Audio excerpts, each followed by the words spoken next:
Okay. I'm going to talk about Classifier Cascade for minimizing feature evaluation cost at test time.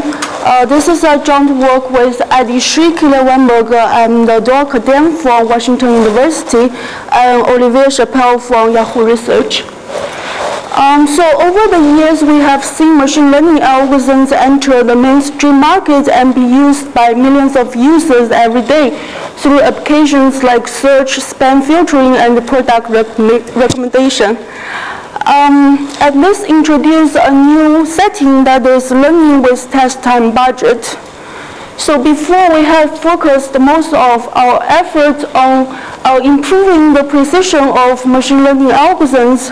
And to be able to use these algorithms for industrial setting, we have to address another challenge, that is test efficiency. So for most of these applications, the test often has to be carried out under strict budget. For example, a search engine can spend only a few milliseconds per test on average.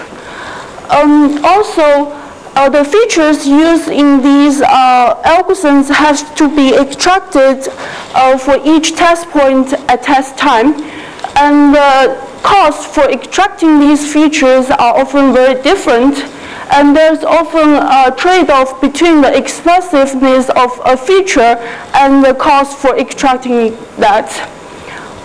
In this work, we try to balance the prediction accuracy and the test speed of machine learning algorithms. And in particular, we want to reduce the feature extraction cost at test time. So controlling the operational cost is important for many applications, but in this talk, I'm going to focus on web search ranking, where we are given a query and the task is to score the documents returned. So gradient boosting is a very popular technique used for ranking. So in 2010, Yahoo Learning to Rank Challenge, out of the 1,000 teams participate, in this competition, all 8 winners used GBRT or its variant in their methods. So in this figure, I'm plotting the test cost on x-axis, and the performance is measured using precision at 5, which basically calculates the ratio of relevant documents in the top 5 returns.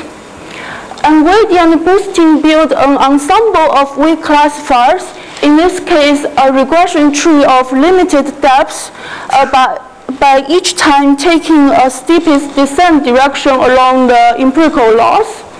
And as we can see here, as more and more trees are added to the ensemble, the precision increases. But at the same time, we have to extract these new features used in these trees. So the test cost also increases tremendously. So in this work, our goal is to post-process the set of weak classifiers we have learned using different algorithms, so that at the end we have a classifier which keeps the high precision of the original ensemble, but is much faster to test. So here's the setup. So we have the training data provided as an input label pair. So each input has features extracted from both the query and the document. And the label here indicates the level of relevance.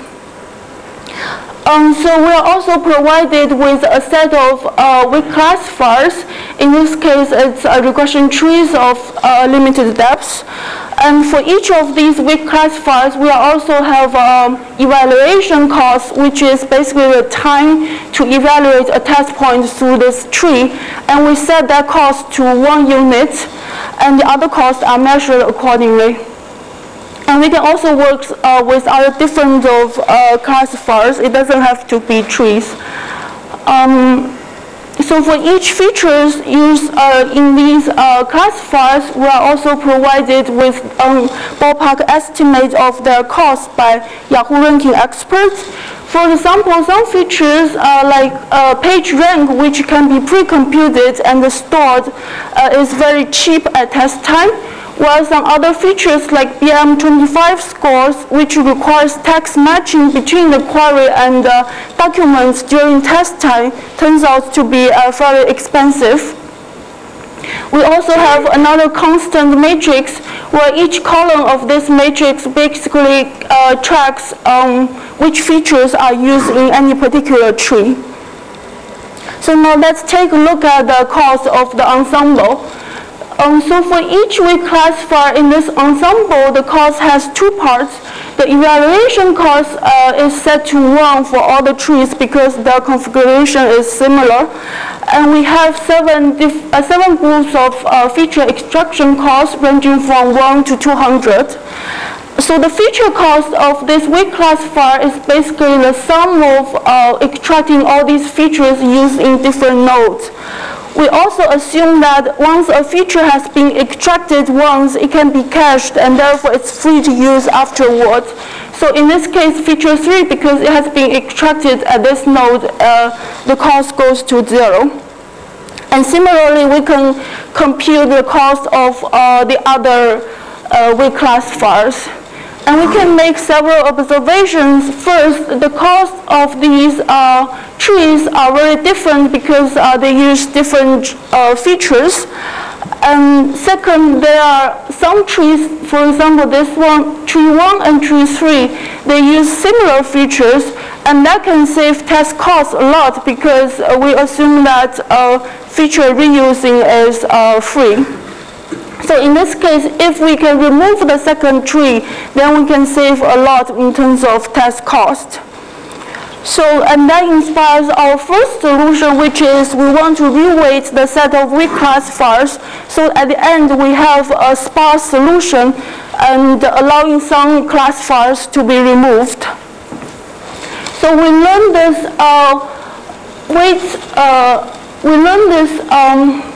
so the idea is instead of using a same weight for each tree, we replace that with a different weight vector beta so that whenever the weight for a tree goes to 0, that means the tree is not active and then we can remove it and save the cost for extracting these features. So we learn this weight vector to explicitly trade off the empirical loss and the cost. So for each data point, we have the joint prediction, and the loss is measured using the squared error on the training data. And the cost has two parts. The evaluation cost basically counts how many trees are active in this ensemble. And the feature cost, so for each feature alpha, we have to pay for it if it is used in any of the active trees, and we only pay once. And it is known that the non-continuous GL1 function is hard to optimize, so instead we approximate the evaluation cost with a weighted L1 norm, which encourages a sparse solution. And we replace the feature cost with a mixed norm, which encourages a feature to be reused once it is extracted. And we use hyperparameter lambda to trade off the loss and cost. And to avoid overfitting, we also include regularization term. So, but the problem is the loss function we have is still non-differentiable because of the L1 norm and mixed norm introduced. So we propose to solve it using variational method. The idea is that minimizing a function over G beta is equivalent as the one we show on the right-hand side by simply setting the auxiliary variable to a square root of G beta. So by replacing these three non-continuous, non-differentiable terms with the right-hand side, now we have a loss function which is continuous and differentiable. And it turns out that the loss function is jointly convex on both the weight vector and the auxiliary variables. And then we solve it using alternating optimization. So at the first step, we fix the auxiliary variables, and then we solve for the weight vector beta. And in this case, it turns out we have a quadratic problem on the weight vector beta. That means we have closed form solution. And in the second step, we fix the weight vector beta, and then we solve for the auxiliary variables. And again, we have closed form solution. So because, and then we iterate between these two steps until convergence. So because we have closed form solution for both updates, the training can be done very efficiently. So for our data set with 5,000 weak classifiers, so the dimensionality of beta is 5,000 and 150,000 inputs. The training only takes 13 seconds. And notice that variational method is often used for approximation, but in our case, we have an exact solution. So how well does our algorithm perform? So in this case, I'm showing the results of the single stage solution using magenta line. And each point on this curve corresponds to a different lambda factor. And we can see that we keep the high precision while reducing the cost. For achieving a same precision level as the baseline, which is GBRT, we use only 1/2 or 1/3 of the cost.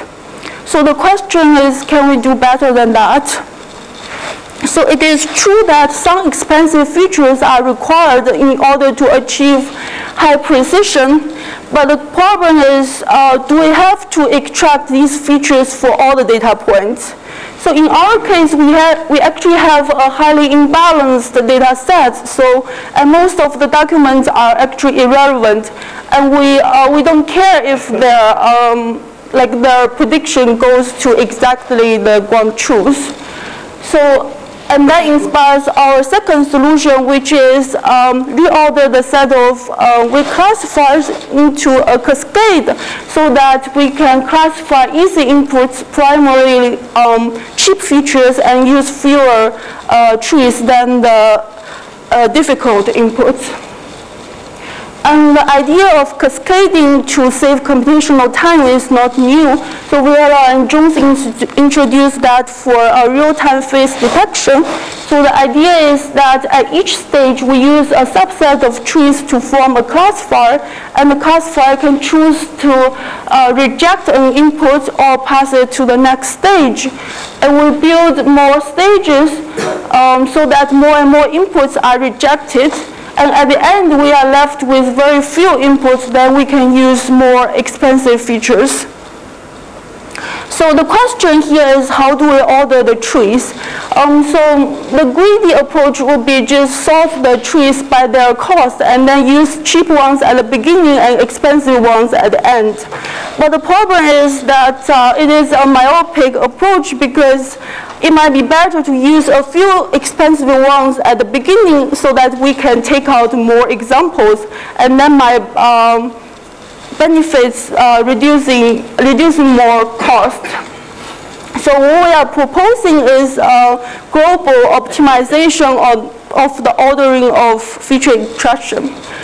So say we want to build a k-stage cascade. Here's our initial set of weak classifiers. We copy it k times, and then for each stage we learn a weight vector beta just as we did for single stage, so that whenever the weight for the tree goes to 0, that means the tree is not selected for the current stage. And then we set the threshold so that some data points exit.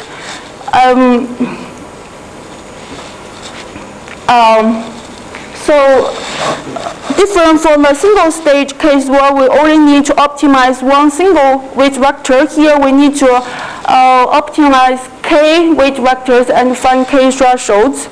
And we adjust the loss accordingly. So the empirical loss is again measured using square error, and at each stage k, the classifier is going to focus on the data points that's going to exit the stage, because that's going to be the final prediction. And the evaluation cost is aggregated through the k stages. And at each stage, the cost is factored by the fraction of data points remained in that stage. Similarly for feature cost, and we use lambda to trade off the loss and cost. And we optimize the joint loss function using cyclic optimization. So the idea is it has two phases. In the initialization step, we will be solving k problems similar to our single stage formulation. So the idea is first we find the the weight vector using the method we just introduced before. So because it's jointly convex and has closed form update, it's very fast. So and then after we find the weight vector, we set a threshold so that a certain fraction of the data points exits the cascade. And then in the second stage, we solve the same problem but on a smaller set of inputs. So after we initialize all the k stages, then we enter the reoptimization stage, reoptimization phase. So the idea is that we keep all the parameters of the other stages fixed, and then we reoptimize the loss on the weight vector and the threshold of the current stage. And then we move to the second stage. So the optimization is done in a cyclic fashion, and we stop until convergence. And so here is the result. So we apply our algorithm on the Yahoo Learning to Rank dataset, which has 700 features ranging from 1 to 200. And there are 5,000 weight classifiers built by GBRT. We can see here the red curve is our algorithm Cronus. So each point here corresponds to a different lambda factor. And we can see that it keeps the high precision of GBRT while using only 1/7 of the cost. So here's the features used in our cascade. We can see that so the x-axis plot out the stages in our cascade. And we can see that we primarily use cheap features at a very early stage. And then expensive features are extracted gradually. But different from the greedy approach, we does use a few expensive features in the very beginning.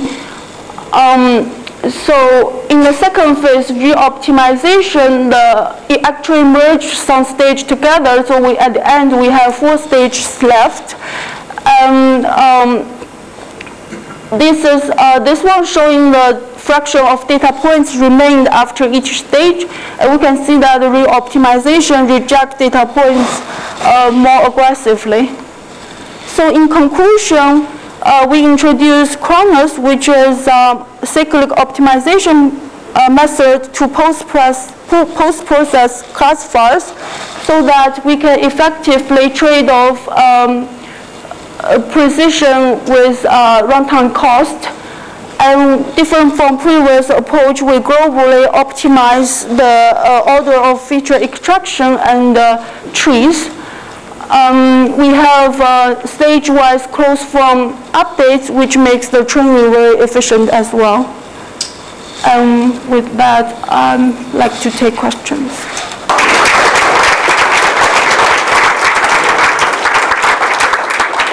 Thank you very much, Minmin. Are there any questions?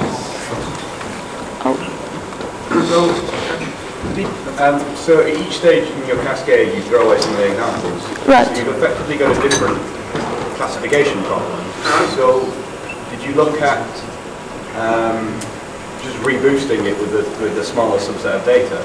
Because when you've trained, even though you've trained 5,000 weak learners, that might not well cover the hypothesis space very well. Yeah. Better hypotheses for your reduced data set. Well, yeah, it would be better like if we have a larger set of weak classifiers to start with. Yeah, but we didn't try like reboosting afterwards. Yes. If I have a fixed cost for prediction time? Is there any way that you could maybe give me a classifier with this that guarantees that it fits inside of that cost, or is this more to compress an existing classifier down to sort of the smallest time you can get it? Like if you tune the knob lambda a little bit, that will give you certain cost, but we don't have a guarantee that with certain lambda you will get certain test cost. Any other questions? So one situation you face in real life is that the number of test data points per unit time is not constant but varies. So you will have, maybe sometimes you have a lot less time to produce results and sometimes you have more. Can you deal with that? Are there ways you've thought about dealing with that situation so that if the number of test points, sometimes there are heavy periods, sometimes there are light periods? Yeah, so we thought about creating different ensembles for different lambda factor, and then say we have a certain test budget, and then we use we start from a larger lambda one so that it will have a small cost. Then if it's still under the budget, then we add some more.